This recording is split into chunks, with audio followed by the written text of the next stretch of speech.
I would like to apologize in advance to this specific YouTube commenter for the contents of this video.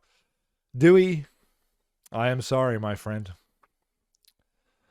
Alright, let's complain about some fish. Not too long ago, I made a video about whether or not Plesioth was as bad as everybody thought it was, and if you haven't seen that, I would probably recommend it, because this is sort of a part 2 to that video. I went over everything Plesioth had going for it and all of its flaws, and I even said that Piscine Wyverns as a whole remain pretty underwhelming nearly 20 years after they first showed up in the first Monster Hunter game. But why is that? Monster Hunter has plenty of classes of monsters, and for the most part, you can find people who like at least one of them in each class, I'd say. People really like the Brute Wyverns and the Flying Wyverns, the Elder Dragons and the Leviathans, but it doesn't feel like that sentiment is extended to the Piscine Wyverns, at least not very often. Now, this is of course not a universal rule. In that Plesioth video, there were folks who said that they really liked the Piscines, but they were absolutely the minority. Diving into my thoughts about Plesioth led me to consider my opinions on all of the Piscine Wyverns, and there's just something about them that isn't very exciting. It feels like the only thing they do well is be completely overshadowed by everything else in the game. So I thought, why not take some time to unpack them, identify their biggest issues, what makes them really underwhelming, and maybe we can even propose a way to rework them and make them better in the future. I am Peak Ginge, and today, let's have a deep dive into the problem with Piscine Wyverns. First things first, what is a Piscine Wyvern? Well, allow me to do some nerd shit real quick. Piscine comes from the Latin word piscinus, meaning fish, makes sense, and wyvern comes from the old French word vivre, meaning viper. I didn't know wyvern meant that. Fish dragons. They're fish dragons. And they're also one of the oldest classifications in the game. Older than Brute Wyverns and Leviathans, and even the crabs. They've been around since the very beginning, and still, after all that time, there's only 15 of them, and 5 of them are the Plesioth. For comparison, there are 36 Brute Wyverns, and they were introduced 2 generations after the Piscine Wyverns. So let's take a look at each of the fish and quickly get a feel for what we're working with. Starting with the first generation, the Cephalos and the Cephadrome were the first Piscine Wyverns you'll come across, and are one of the few examples of a minor monster being in this class. Visually, they're okay, I guess, but they're really basic, with long fishy bodies and fins, and most notably, they've got this triangle-shaped head that's like a ancient amphibian or something. Cephadrome is the alpha monster of the Cephalos and an early game boss in the earlier Monster Hunter games.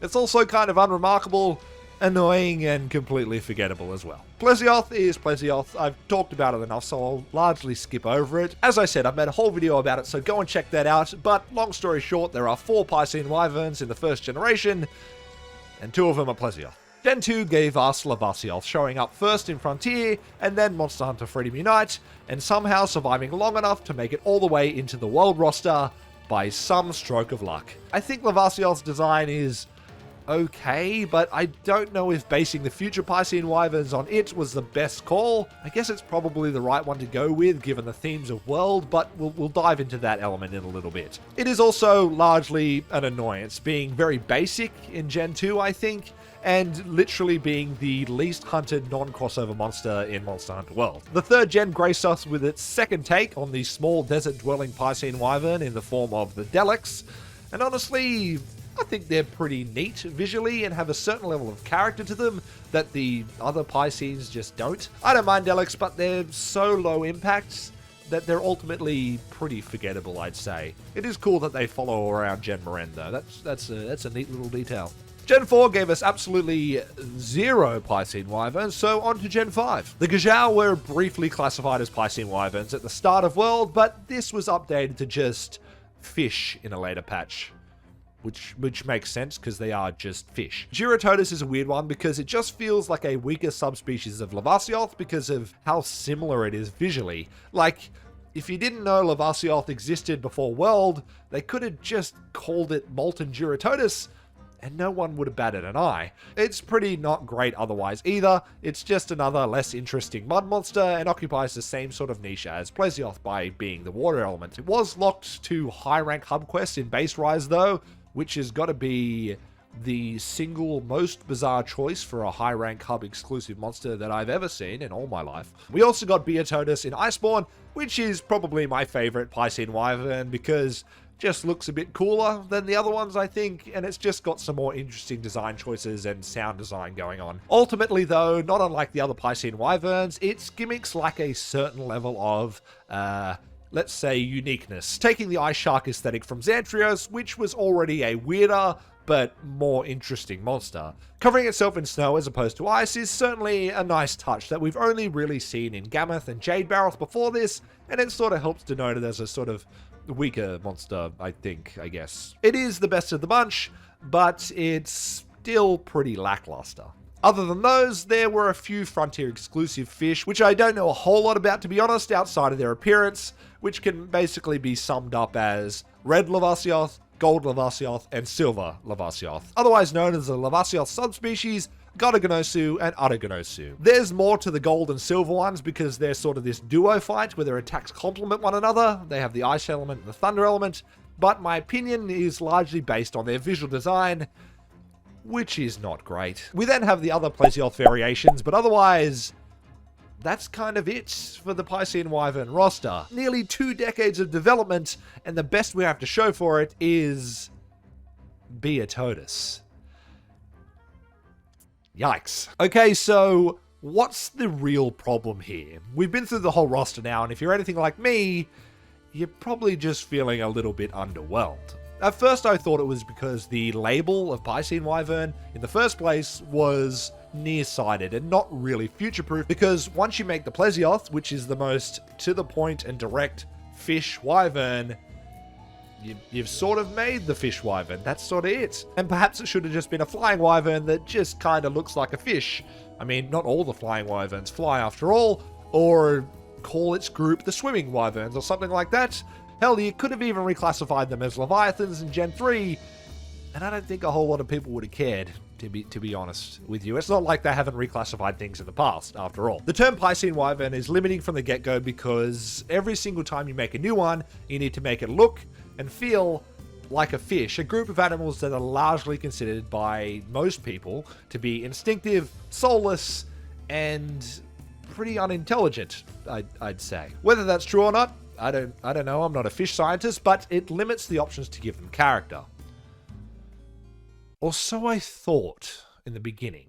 Fish are like the single most diverse vertebrate animal on the planet. That's the full stop. And there is absolutely no shortage for the inspiration for their visual design. You've got things like lionfish, pufferfish, oarfish, whale sharks, sturgeons, moray eels, just to name a few of the more interesting ones. And this is where I think Capcom has really dropped the ball. With all this inspiration floating around for some truly excellent monster designs, why are the Piscine Wyverns so bland? And it's not like these designs don't exist in the Monster Hunter universe. Some of the most interesting monsters in the game already follow this design motif. You've got Namiel, Zamtrios, Gobule. Each of these do some very interesting things with inspirations such as octopus, sharks, and anglerfish, and it's just a real shame that the fish wyverns, the monsters that should be the epitome of the deep sea aesthetic, even more so than Leviathans, I'd say, don't even have the best representation of marine-inspired monsters. Okay, so first and foremost, Capcom needs to step up the visual design because at the moment, they're just too bland and they're too meh. All 3 of the Piscine Wyverns in the New World look virtually identical, and you might say to that, well, duh, they're all Piscine Wyverns, they're all the same monster class. To that I would counter, well, look at Brachydios, Uragan, and Deviljho. They're all brute wyverns, but they look really, really different visually. Honestly, I think they need to look a little bit fishier. I mean, in their current state, they are very clearly fish monsters, but they still look a little bit too snake-like and reptilian, I'd say. Next, let's take a look at the gameplay, and I'd like to preface this by saying that I am, of course, not a game designer. I don't know how that works, and I know there's far more that goes into these than I can possibly comprehend, but at the end of the day, very few people enjoy versing. the Piscine Wyverns, the gameplay is not very fun. Plesioth has a reputation, whether it's true or not, of being the single worst and most annoying monster in the franchise, having wonky AI and hitboxes. The Cephadrome doesn't fare much better. Levasioth had like 3 attacks in its original iteration, and as I said, is the least hunted monster in Monster Hunter World. And Duratodus and Beotodus, they're just kinda there, I think. Now, credit where it's due, Rise Duratodus was a better iteration of it, I think. It had a lot more going on, it was more exciting, but by and large, they need to do something with these monsters. Poor Levasioth doesn't even have a roar. Ultimately, I think they're having an identity crisis. Are they supposed to be powerful and intimidating, or are they not? I think they need to pick one. Some monster classes do a great job of covering all bases, like the Brute Wyverns, and others, do a pretty good job of being early to mid-game bosses, like Bird Wyverns, and others still are really good at being late-game threats, like the Elder Dragons. Yes, there are exceptions, but I'm generalizing here. Plesioth and Levasioth always find their way into higher-ranked quests than they should really be in, given the other monsters that surround them, because they're just not as hard, whilst you've then got Beotodus as the intro monster to Iceborne. Personally, I think it would serve them well to really hone them in as these mid-tier threats, Have them be 3-star, 4-star, maybe 5 at most. They can be the odd outlier, like how Bird Wyverns have Garuga, but really focus their designs and their balance on that part of the game, rather than trying to spread such a small selection of monsters across the entire thing. And so now, as the natural light that I was relying on disappears over the horizon, we can get to some of the fun stuff. You might be thinking, okay then, smart guy, why don't you make a Piscine Wyvern if it's so easy? Well, I'm glad you asked.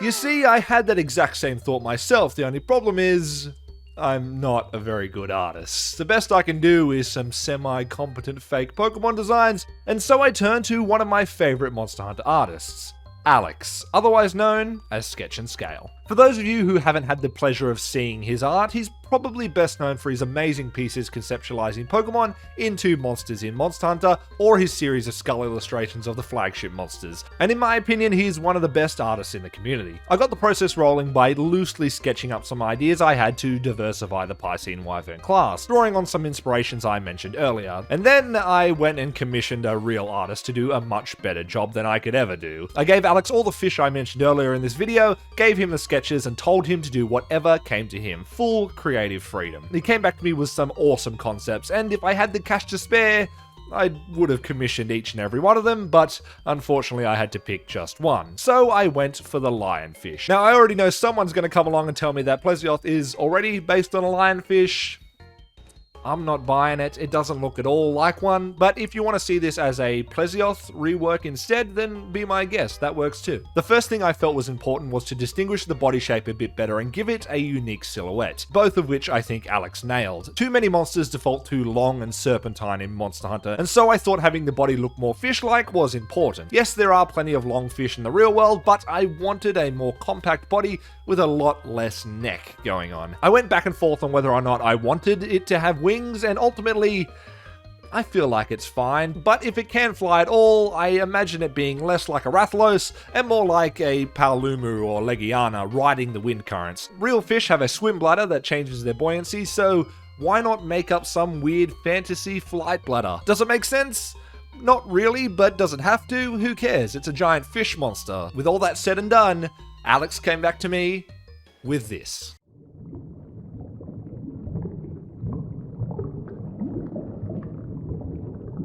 I am absolutely ecstatic with how this turned out. I imagine seeing this thing floating around the Coral Highlands or swimming near the deserted island and feeding on coral and small monsters, swallowing Shamo's whole, hunting Epioth, and sitting in the middle of the food chain. Given its inspirations, I felt that status effects were the way to go, and the monster is adorned with spines that extend and retract, inflicting both poison and paralysis. The fight would be intended to be focused on zoning, as the monster throws out spikes in different directions and spews out an inky black mist that obscures vision. I also picture it having the ability to orient its spikes in a particular direction, inflicting status on the hunter if they choose to attack from that same direction. And so I imagine an average hunt with this monster, which I'm going to be calling Volikthios, would go as follows. Upon encountering it, it flares its wings and fins in a threat display, tracking the closest hunter and continuing to rotate and face them until they either leave the area, attack from range, or get too close. It moves slowly, but its attacks cover a wide area, things like tail sweeps, a body slam, and a bite. Several of its attacks, including the tail sweep, body slam, and one where it slightly inflates and then contracts its body, will throw out the barbs towards the hunter and surrounding area. These spines poison you and become lodged in the hunter if the attacks connect, and evading removes them. Failing to remove the spines or being hit by more attacks